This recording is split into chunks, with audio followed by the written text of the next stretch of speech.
지난 시간에는 이 아기 예수의 탄생 소식이 들판의 목자들에게 전해지고 그들이 예수님을 전하는 첫 번째 증인이 되었음을 나누었습니다. 오늘 본문을 보면 이 아기 예수가 탄생했을 때 근처에 있었던 베들레헴 들판에만 그 소식이 전해진 것이 아니고 저 멀리 동방 어딘가에도 천문학적인 아주 특별한 현상을 통해서 메시아의 탄생이 계시되었다는 것을 알 수 있습니다. 아기 예수가 태어났을 당시 유대는 헤롯 대왕이 통치하고 있었는데 그의 통치 말년에 갑자기 저 동방에서 별을 관찰했던 일단의 무리들, 사절단이 예루살렘을 방문합니다.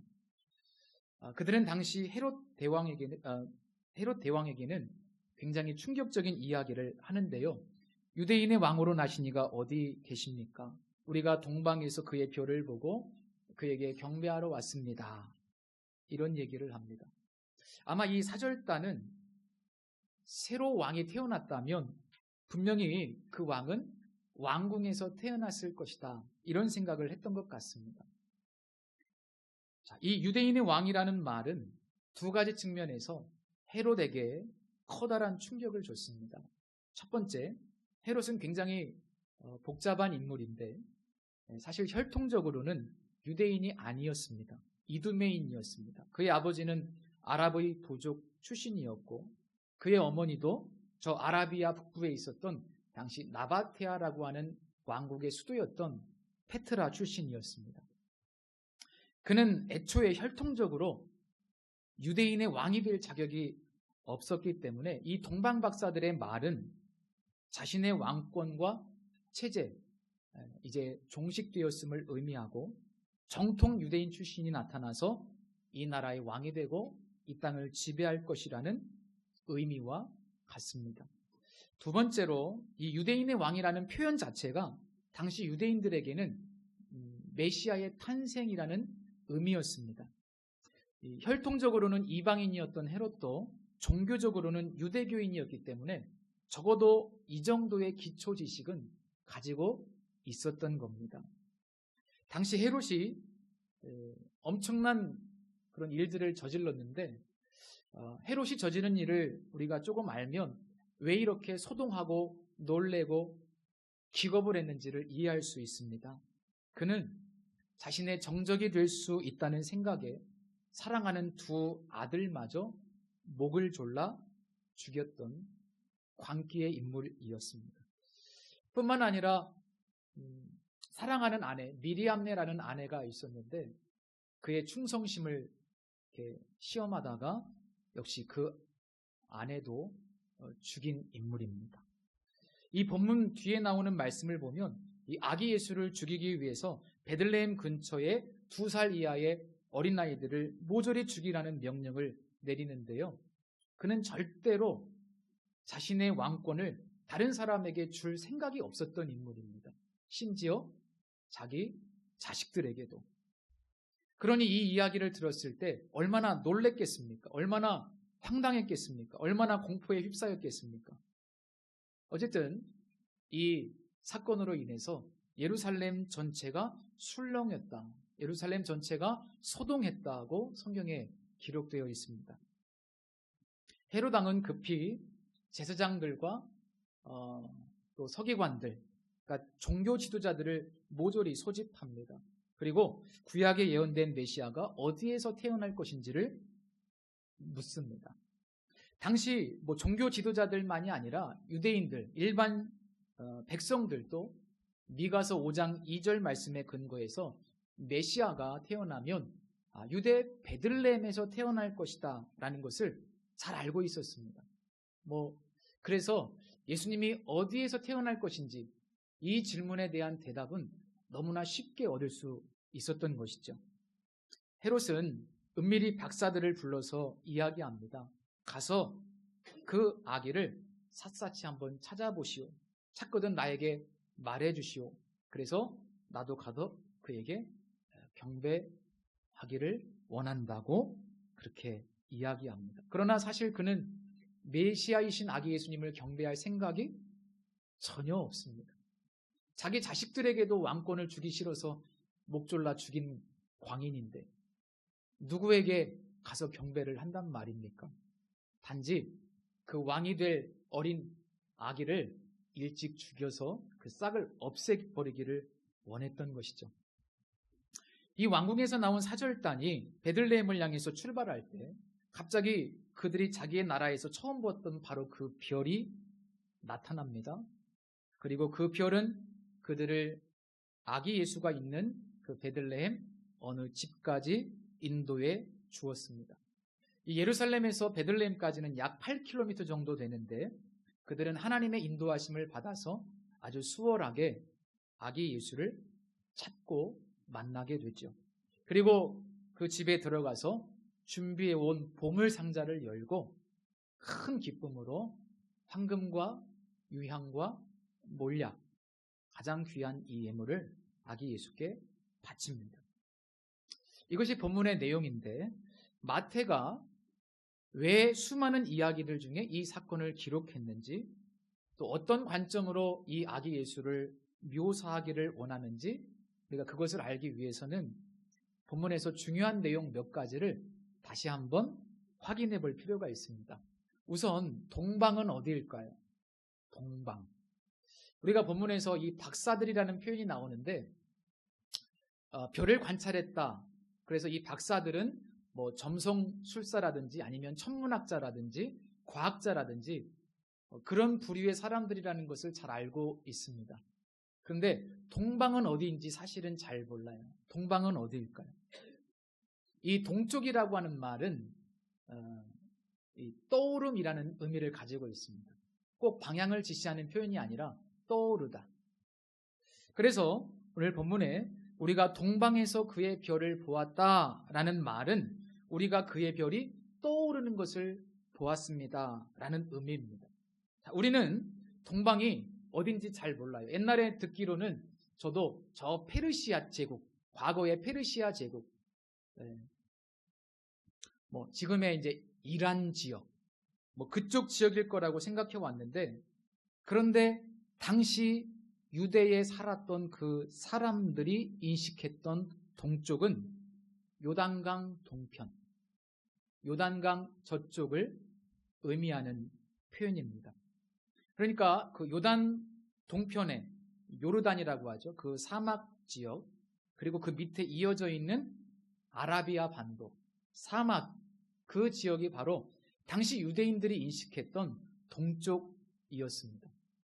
순교자였던 유스티누스가 쓴 가장 세계에서 가장 먼저 쓰여진 주석, 주후 160년대에 쓰여진 성경 주석이 있는데 그 주석에서 유스티누스가 이렇게 밝히고 있습니다. 현자들은 아라비아에서 베들레헴에 와서 아기에게 경배하고 선물로 황금과 유향과 몰약을 바쳤다. 이 동방이라고 하는 곳이 요르단 너머의 아라비아 지역 사막이라는 것을 우리가 일단 기억하시고, 이 주장은 그들이 바친 세 가지 예물을 통해서도 확인이 됩니다. 세 가지 예물, 황금과 유향과 몰약. 그 당시에 황금은 주로 이 아라비아 지역에서 캤습니다. 또 유향과 몰약이라고 하는 것도 뭐 제의에도 필요하고 뭐 시체의 방부제로도 쓰고, 이 유향과 몰약은 굉장히 귀중한 것인데 이것도 역시 주로 아라비아 남부 지역에서 자라는 나무에서 추출했다고 합니다. 그러니까 이 아라비아 반도 사막지대에 살았던 부자들은 당연히 황금, 유향, 몰약을 가지고 있었던 거죠. 왜냐하면 그것이 가장 귀한, 그 당시에 가장 귀한 그 지역의 귀중품, 극상품이었기 때문입니다. 자, 이 내용이 중요한 이유는 이 사건이 이사야서 60장의 예언과 밀접하게 연결되어 있기 때문입니다. 이사야서 60장은 그 멸망한 예루살렘, 그 예루살렘이 회복되어서 장차 영광을 받을 것이다. 이런 예언의 말씀이 기록되어 있거든요. 네, 한번 이사야서 60장 1절에서 7절까지의 말씀 보겠습니다. 화면을 보시면 우리가 잘 아는 이 말씀이 기록되어 있는데 우리 성도님들은 한번 눈으로 보시고요. 제가 한번 읽어보도록 하겠습니다. 일어나라, 빛을 발하라. 이는 내 빛이 이르렀고 여호와의 영광이 내 위에 임하였음이니라. 보라, 어둠이 땅을 덮을 것이며 캄캄함이 만민을 가리려니와 오직 여호와께서 내 위에 임하실 것이며 그의 영광이 내 위에 나타나리니 나라들은 내 빛으로 왕들은 비치는 내 광명으로 나아오리라. 내 눈을 들어 사방을 보라. 무리가 다 모여 내게로 오느니라. 내 아들들은 먼 곳에서 오겠고 내 딸들은 안기어 올 것이라. 그때에 내가 보고 기쁜 빛을 내며 내 마음이 놀라고 또 화창하리니 이는 바다의 부가 내게로 돌아오며 이방 나라들의 재물이 내게로 옴이라. 허다한 낙타 미디안과 에바의 어린 낙타가 내 가운데에 가득할 것이며 스바 사람들은 다 금과 유향을 가지고 와서 여호와의 찬송을 전파할 것이며 게달의 양 무리는 다 내게로 모일 것이요 느바윳의 순양은 내게 공급되고 내 제단에 올라 기꺼이 받음이 되리니 내가 내 영광의 집을 영화롭게 하리라. 자, 이런 말씀입니다. 이 예언의 말씀을 보면 장차 예루살렘이 회복되어서 빛이 비추일 것이고 많은 왕들이 그 빛으로 나아가게 될 것임을 예언합니다. 그런데 그들이 그냥 오는 것이 아니라 경배하기 위해서 그들이 가진 가장 귀한 것들을 가지고 올 것인데 특별히 미디안과 에바 그리고 스바 사람들 미디안과 에바, 스바 사람들이 올 것이라고 말씀하고 있는데 이 미디안, 에바, 스바 사람들이 바로 오늘 본문에 등장하는 동쪽 아라비아 지역에 다 속해 있습니다. 그들이 그곳에 가장 귀한 금과 유향을 가지고 올 것이라고 이사야서에 말씀하고 있는데 그 예언이 정확하게 예수님을 통해서 성취된 겁니다. 그런데 오늘 본문의 내용과 이사야서 60장에 한 가지 다른 점이 있습니다. 이사야 선지자는 장차 예루살렘이 회복되어 영광을 얻게 될 것이다 라고 예언하고 있는데 역사 속에서 예루살렘이 이렇게 회복된 적이 없습니다. 사실 지금 유대인들은 거기에 성전이 세워지고 예루살렘이 이렇게 회복될 것을 꿈꾸고 있죠. 그런데 우리 그리스도인들은 그럴 필요가 없습니다. 대신에 이 마태는 이 예언이 예루살렘이 아니라 베들레헴에서 태어난 아기 예수에게로 옮겨졌다고 말씀하고 있는 겁니다. 그러니까 예루살렘이라는 특정 공간이 회복되어서 영광을 받는 것이 아니라 유대인들처럼 그것을 기대할 게 아니라 예루살렘은 이제 사라지고 대신 아기 예수가 영광을 받게 되었다는 의미입니다. 이것이 굉장히 중요한 이유는 예루살렘에는 뭐가 있어요? 하나님의 성전이 있었습니다. 그러니까 예루살렘의 회복은 곧 하나님의 통치의 회복, 성전의 회복을 의미하는 것인데 그 통치권이 누구에게로 옮겨진 거예요? 아기 예수에게로 옮겨졌다는 거예요. 통치권이 아기 예수에게로 옮겨졌다는 것은 이 땅에 태어난 아기 예수가 온 우주의 하나님이시란 뜻이고요. 만물의 주인이라는 놀라운 의미를 갖습니다. 그리고 이 세상의 중심은 과거에 성전이 있었던 예루살렘이 아니라 이제 예수 그리스도 그분이 이 세상의 중심이라는 이야기입니다. 이것이 오늘 예언의 말씀의 성취를 통해서 마태가 이야기하고 싶은 핵심 내용입니다. 여러분, 그렇다면 하나님이시고 통치자이시고 이 세상의 중심이 되시는 예수님에 대한 우리의 태도는 어떠해야 될까요? 오늘 본문은 우리의 마땅한 태도를 경배라는 한 단어로 설명하고 있습니다. 이 경배라고 하는 단어는 사람이 신에게 혹은 낮은 자가 높은 자에게 깊은 공경의 표시로 무릎을 꿇고 엎드려서 이마를 땅에 댄다, 이런 의미입니다. 무릎을 꿇고 엎드려서 이마를 땅에 댄다. 그래서 신약 성경에서 이 경배라는 단어는 주로 엎드리다 라는 표현으로 번역이 됐는데, 실은 이것은 예배하다, 이런 뜻입니다. 예배하다. 그러면 이 세상의 중심이 되시는 예수 그리스도 앞에 우리가 마땅히 취해야 될 태도는 예배라고 하는 한 단어로 정리가 됩니다. 언젠가 저는요, 세계 최대 이슬람 국가가 어딘지 아세요? 인도네시아입니다. 인도네시아가 인구가 굉장히 많은데 이슬람 국가예요. 최대 이슬람 국가. 그곳에 선교하러 갔다가 최대 이슬람 사원을 구경한 적이 있습니다. 세계 최대 이슬람 사원. 정말 무지하게 큽니다. 입이 떡 벌어집니다. 네. 세상에 그렇게 큰 예배당은 없어요. 그런데 이슬람 사원은 있어요.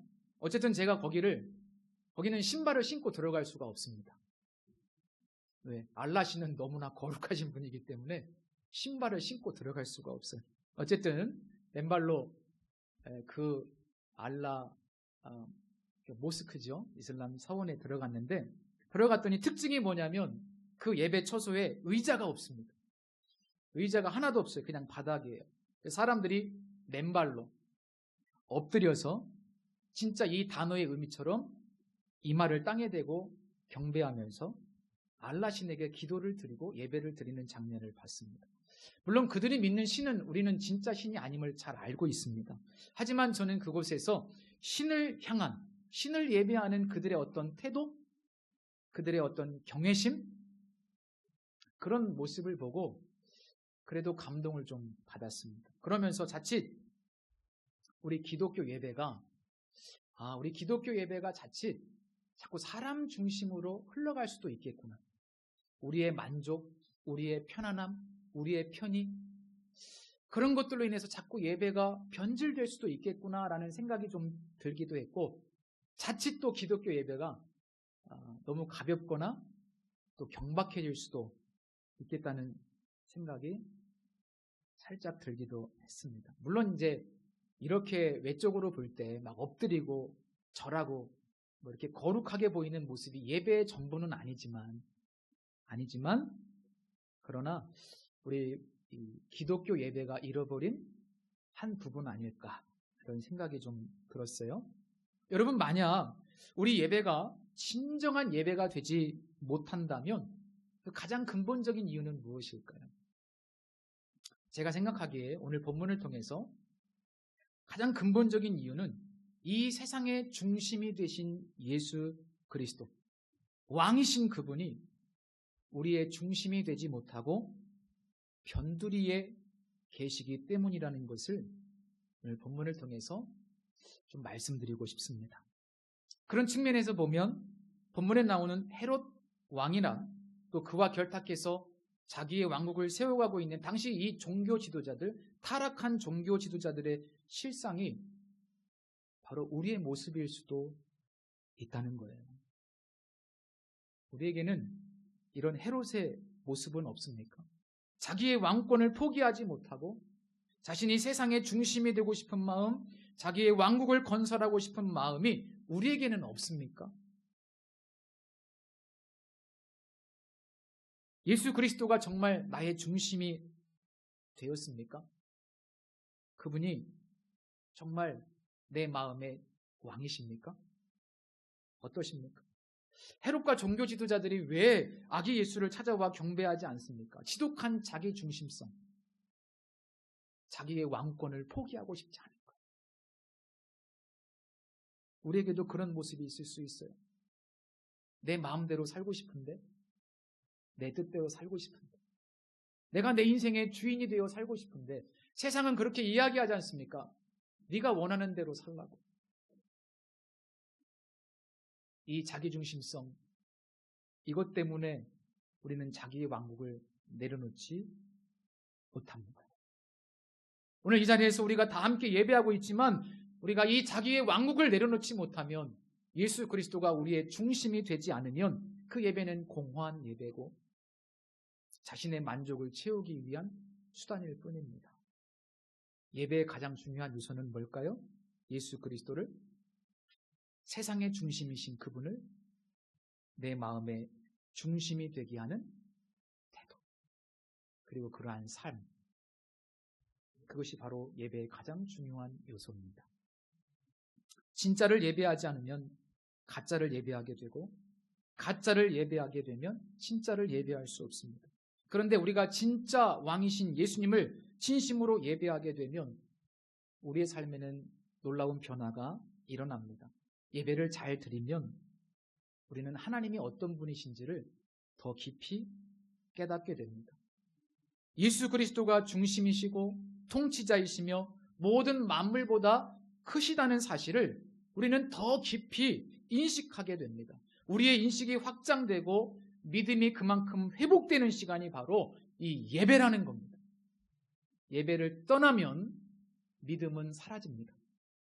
마이클 그린이 쓴 예배 그 이상의 예배에서 이렇게 이야기합니다.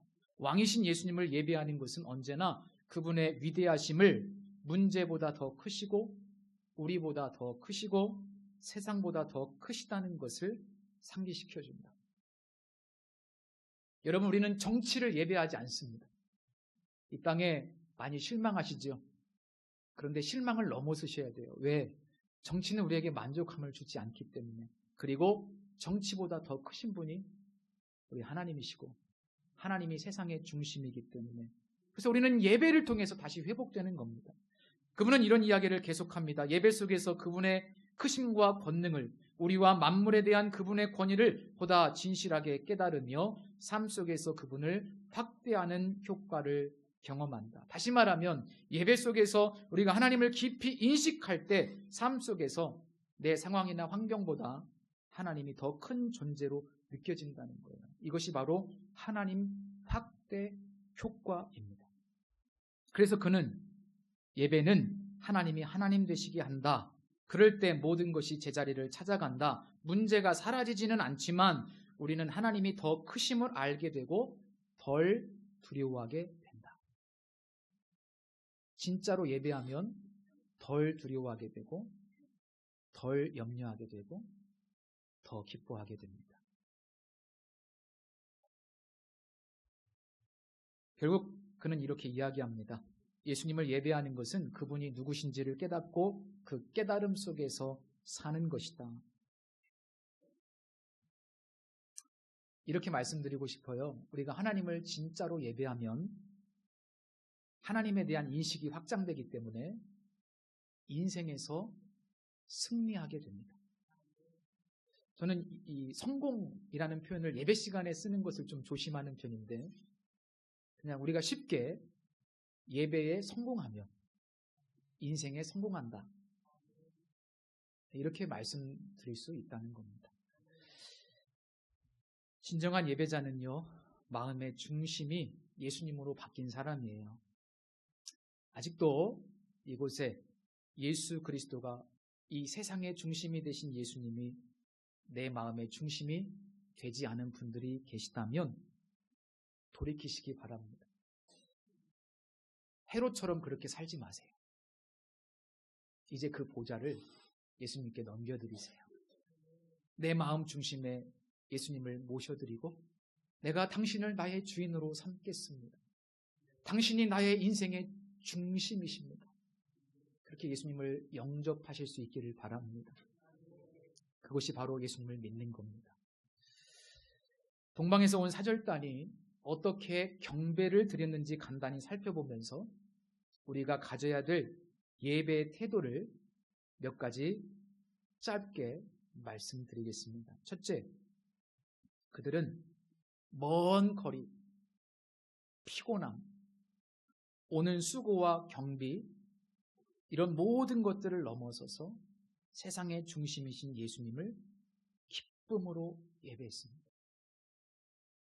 예수님이 정말 왕이시고 세상의 중심이라면 사실 우리가 가진 그 어떤 상황보다 예배가 우선순위가 될 수밖에 없다는 것을 보여줍니다.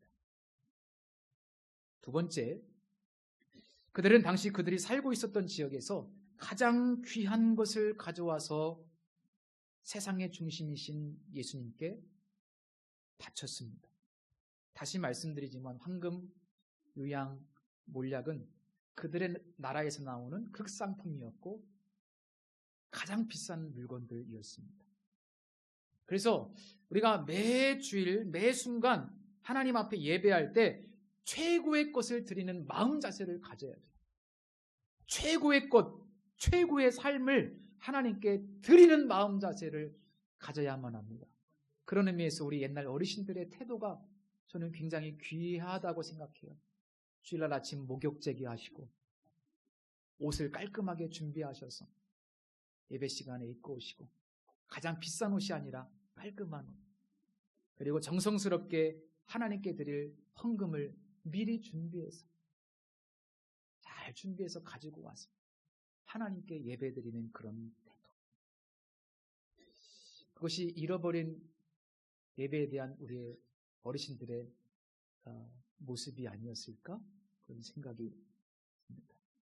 여러분, 오늘 이 순간 최고의 것을 드리는 마음으로 오셨습니까? 아니면 그냥 이번 주 또 다음 주 그냥 의뢰 드리는 예배로 오셨습니까?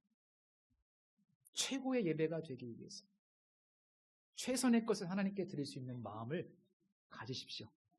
부끄럽지만 저도 매주일 예배를 준비하고 설교를 준비할 때 저의 최고의 수고를 다하겠다는 마음으로 준비합니다. 부족한 설교이지만 이것도 저에게는 제사기 때문에 그런 마음으로 저는 이 말씀을 준비하려고 지금까지는 노력해 왔던 것 같습니다. 예배라는 단어 자체가 가장 가치 있는 것을, 가장 귀한 것을 가장 가치 있는 분에게 드린다는 의미이기 때문입니다. 세 번째, 그들은 하나님의 지시를 받아 다른 길로 고국으로 돌아갔는데 이것은 곧 헤롯보다 하나님이 더 높은 권세임을 고백한 것과 같고요. 그들의 이런 결정은 위험한 결정입니다. 당시 다른 길, 중요한 요충지마다 헤롯의 수비대들이 있었기 때문에 사실 그들은 다른 길로 갔는데 이거는 굉장히 위험한 결정이었어요. 그래서 저는 이 결정을 위험한 순종이라고 표현하고 싶어요. 진정한 예배는 위험까지도 손해까지도 감수하는 순종의 삶입니다. 그리고 세상 사람들이 가는 방향과 다른 길로 가는, 다른 삶을 살아가는 것이 바로 이 본문이 우리에게 말씀하고 있어요. 이게 진정한 예배입니다. 이 세 가지 요소, 이것이 바로 오늘 본문에서 볼 수 있는 예배자의 태도인데, 나의 예배에서는 무엇이 부족한지 스스로 한번 점검해 보시면 좋겠습니다. 오늘은 대림절 세 번째 주일인데, 특별히 오늘은 이 세상의 중심이 바로 예수 그리스도라는 사실을 깊이 깨닫게 되기를 바랍니다. 그분을 내 마음에 모시고 우선순위를 그분께 두고 예배하면서 매 순간마다 가장 귀한 것을 드리고 세상과 다른 길을 선택하는 삶이야말로 예수 그리스도가 진정 나의 중심이라는 고백이자 참된 예배라는 사실, 그것을 우리가 기억하고 예배당 밖을 나갔으면 좋겠습니다. 설교를 마무리하면서 말씀 한 구절 읽어드리고 마치겠습니다. 아버지께 참되게 예배하는 자들은 영과 진리로 예배할 때가 오나니 곧 이때라. 아버지께서는 자기에게 이렇게 예배하는 자들을 찾으시느니라. 하나님은 영이시니 예배하는 자가 영과 진리로 예배할지니라.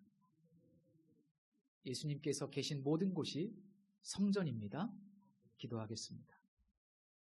주님, 여전히 왕이 되고 싶은 마음이 우리 안에 있습니다. 왕권을 놓지 못하는 헤롯과 종교 지도자들의 모습이 혹시 우리의 모습은 아닌지 말씀을 통해서 성찰하게 하여 주옵소서. 주님이 이 세상의 중심이시고 교회의 중심이시고 우리의 중심이 되게 해주시고 올바른 태도와 다른 길, 다른 삶으로 예배하는 우리가 되게 하여 주옵소서. 주님의 영이 계신 모든 곳이 성전임을 기억하며 특별히 위험한 순종까지도 감수할 수 있는 믿음을 주옵소서. 예수님의 이름으로 기도드립니다. 아멘.